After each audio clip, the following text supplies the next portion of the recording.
Olá, alunos. Vamos falar sobre as propriedades dos líquidos puros, tá? Esse daqui é uma matéria do componente das propriedades das soluções. Quando a gente fala em propriedades das soluções, as soluções elas vão apresentar propriedades físicas e químicas da matéria, vai depender das substâncias que as compõem, ou seja, as propriedades da matéria vai depender das soluções que as compõem, tá?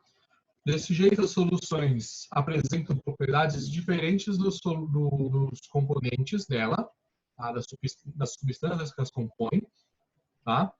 E algumas dessas propriedades elas vão depender da quantidade dos nutrientes, ou seja, a quantidade do soluto em solução, tá? Para a gente entender isso, a gente precisa entender primeiro as propriedades dos líquidos puros, tá? Quando a gente fala em propriedades dos líquidos puros, nós vamos falar aí sobre algumas características que os líquidos puros podem apresentar.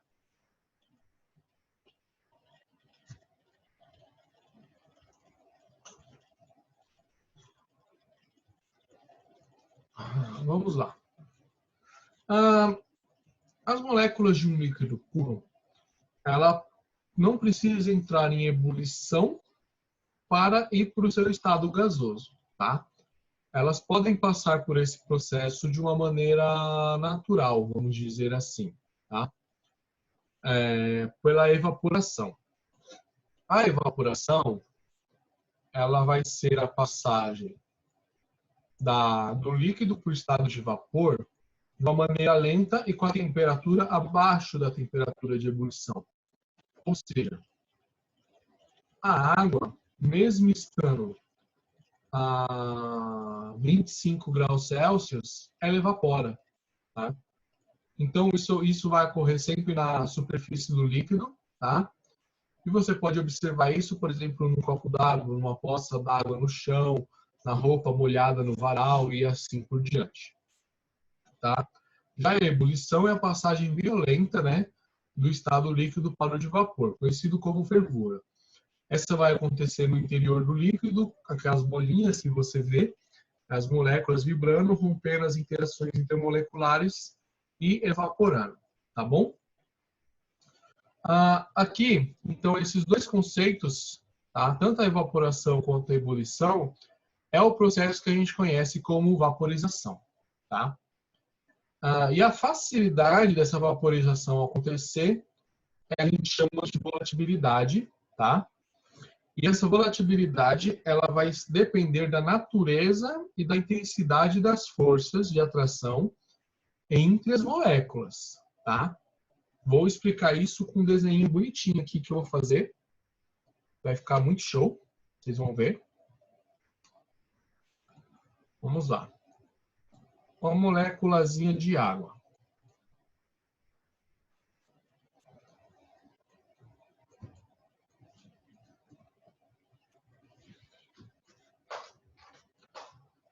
Quando a gente tem uma determinada matéria, você sabe que os átomos se juntam e formam uma molécula, tá?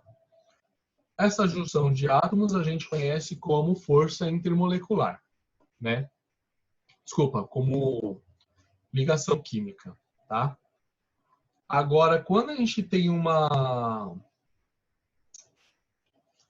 Quando nós temos uma interação entre as moléculas, nós chamamos de força intermolecular. A gente simboliza por essas linhas tracejadas e elas acontecem devido a cargas parciais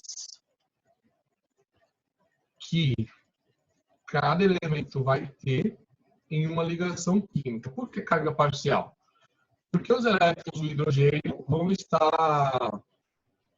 Os elétrons do hidrogênio, eles vão estar em uma ligação química com o oxigênio, tá? E os elétrons do oxigênio estão em uma ligação química com o hidrogênio. Então, as cargas aqui já estão definidas. Só que as interações das cargas, elas não se anulam devido à força vetorial. O oxigênio acaba ficando com uma carga parcial negativa e o hidrogênio com uma carga parcial positiva. Por quê? O oxigênio está puxando os elétrons, a nuvem eletrônica na direção dele, fazendo com que o oxigênio fique um pouco positivo, o oxigênio negativo. Tá? Por isso que a gente chama de carga parcial. Aqui nós temos uma interação que a gente chama de ligação de hidrogênio. Tá? A ligação de hidrogênio ela vai acontecer entre um átomo de hidrogênio e um átomo extremamente eletronegativo. Tá? E devido à força dessa interação, o líquido vai ter uma maior ou menor facilidade de se volatilizar. Isso vai depender do tipo de interação. Se vai ser uma interação dipolo-dipolo, dipolo induzido, dipolo instantâneo, dipolo induzido, ou até mesmo a ligação de hidrogênio, como eu acabei de te mostrar. Tá? E aí, a gente vai ter alguns conceitos sobre essa vaporização de um líquido. A primeira delas é a pressão de vapor. A pressão de vapor é a pressão exercida por um vapor quando ele está em equilíbrio termodinâmico com o líquido que te deu origem. Ou seja, a quantidade de líquido na solução de vapor é a mesma que se condensa. Tá? A pressão de vapor é a medida da tendência de um líquido em evaporar. Então, a pressão de vapor nada mais é a tendência do líquido sair do estado líquido para o estado de vapor de uma maneira espontânea.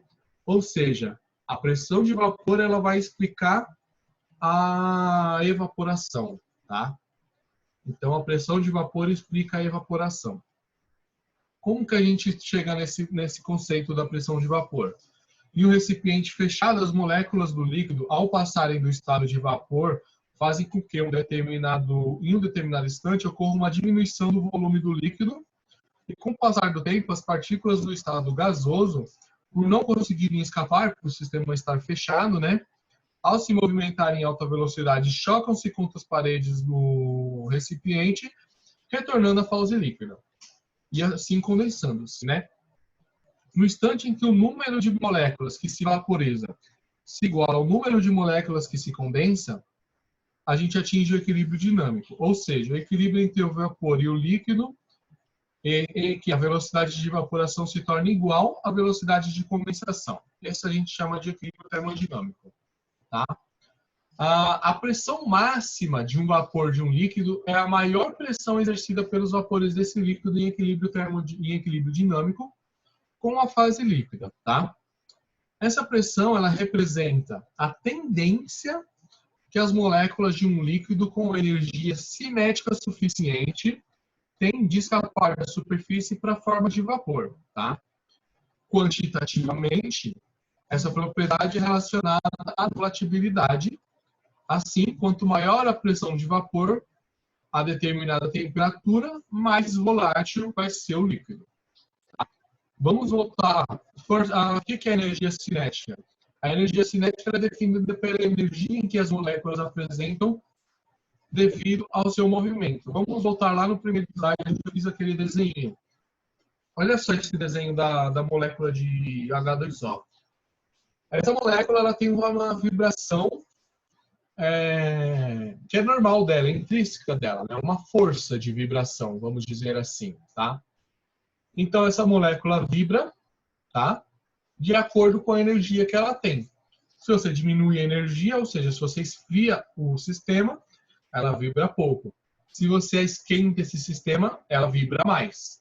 Tá? Essa vibração faz com que ela se separe mais nessa força intermolecular, até chegar a um ponto onde ela rompe essa força intermolecular, ou até mesmo, ou ela vai romper, ou ela rompe essa interação intermolecular, ou ela separa tanto que ela sai do seu estado de agregação, do estado líquido, e passa para o estado de vapor. Ou seja, num sistema gasoso, a gente vai ter muito pouca interação intermolecular, ou quase nenhuma, certo? Por isso que a gente fala sobre a energia cinética, tá? Então, se a energia cinética ela está relacionada com a temperatura desse líquido, Então, a gente pode estabelecer que o aumento da temperatura do líquido vai provocar uma maior agitação das partículas, resultando numa maior pressão de vapor.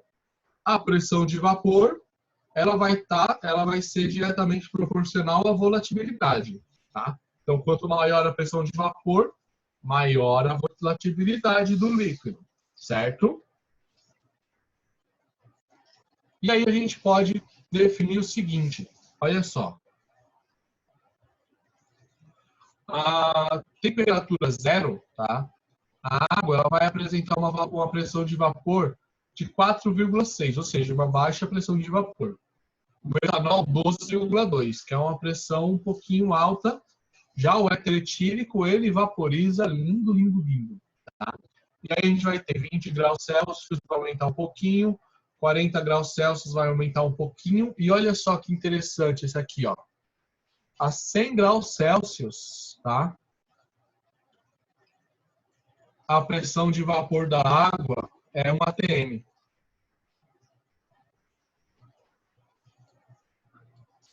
Tá vendo? Ou seja, a 100 graus Celsius, a água sai com muita facilidade do seu estado líquido para o seu estado de gás. Tá? Então, a pressão de vapor é a facilidade que o líquido tem de evaporar. Tá? Evaporar, não ebulir. Beleza? E os gráficos aqui embaixo, eles demonstram, né, uma curva de volatilidade de acordo com a temperatura, tá? Quanto maior a pressão de vapor de um líquido, maior a quantidade de moléculas na forma de vapor, consequentemente mais volátil é esse líquido. Beleza? Vamos para agora a temperatura da ebulição. A pressão do líquido está diretamente relacionada à temperatura de ebulição. Um líquido que entra em ebulição, ele vai, no momento em que a pressão, desculpa, eu comecei a ler errado. Um líquido ele vai entrar em ebulição no momento em que a sua pressão de vapor se iguala à pressão atmosférica. Lembra que eu falei no slide anterior sobre isso aqui, ó? Tá? A 760 miligramas de mercúrio é exatamente igual a uma atmosfera. Então, basicamente, ele está dizendo que a pressão de vapor do líquido, quando a pressão de vapor do líquido se iguala à pressão atmosférica, ele entra em ebulição. Tá? Ebulição é o ponto de temperatura máximo do líquido. Tá? Então, chegou naquele ponto, o líquido começa a ebulir. Líquido puro. Tá? A pressão de vapor depende da natureza do líquido, novamente depende das forças intermoleculares, tá? Em uma mesma pressão atmosférica, cada substância vai apresentar um determinado valor de temperatura de ebulição. Olha lá, o éter etílico ele vai ebulir a 34,6. Por quê? O éter etílico tem uma baixa pressão de vapor. O etanol vai ebulir a 78,3. De novo, baixa pressão de vapor.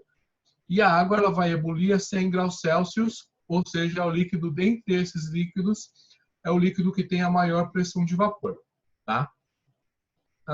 De novo aqui, ao atingir a temperatura de ebulição, a pressão de vapor do interior do líquido torna-se igual à pressão sobre a superfície do líquido. Tá? Como é o ponto de ebulição vai depender da pressão que o líquido que está sendo exercida no líquido, então, de acordo com a altitude que a gente vai ter, a pressão de vapor vai ser diferente. Por exemplo, em Santos, a pressão atmosférica é 760 miligramas de mercúrio, ou seja, 1 atm exatamente. Lá, a água ebule a 100 graus Celsius. Em São Paulo, a gente tem 750 metros. A pressão atmosférica é um pouco menor de 1 atm, tá vendo? Um pouco menor de 760 miligramas de mercúrio. Portanto, a temperatura de ebulição vai ser um pouco menor. No Everest, a pressão de atmosférica ela é muito mais baixa. O ponto de ebulição da água lá é 70 graus Celsius, tá vendo? A diferença que a pressão atmosférica faz na pressão de vapor do líquido faz com que ele entre em ebulição muito mais cedo, tá? E aqui embaixo a gente fala sobre uma panela de pressão, tá?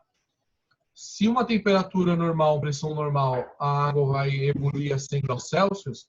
Se você coloca a água só num lugar onde ela vai aumentar a pressão do sistema, na panela de pressão, então você aumenta o ponto de ebulição da água. O que isso quer dizer?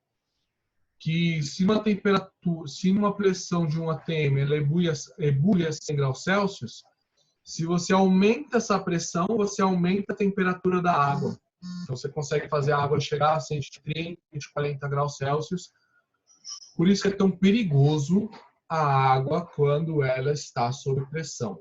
Tá? Ela fica muito mais podendo causar graves acidentes. Por último, a gente vai ter o diagrama de fase. Tá? O diagrama de fase... sim, o diagrama de fase. O diagrama de fase ele fala sobre um ponto que a gente chama de ponto crítico ou ponto triplo, né?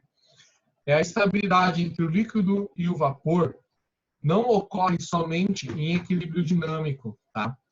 Sob condições apropriadas de pressão e temperatura, 2 ou mesmo 3 estados podem coexistir em equilíbrio. É possível, por exemplo, um sólido estar em equilíbrio com o estado líquido e até mesmo com o estado gasoso, tá? Essas informações elas podem ser representadas nos gráficos, tá? Que é diagrama de fase. A representação geral de um diagrama de fase para uma substância em 3 estados físicos, sólido, líquido e gasoso. Aqui é o ponto triplo, tá vendo? Tá?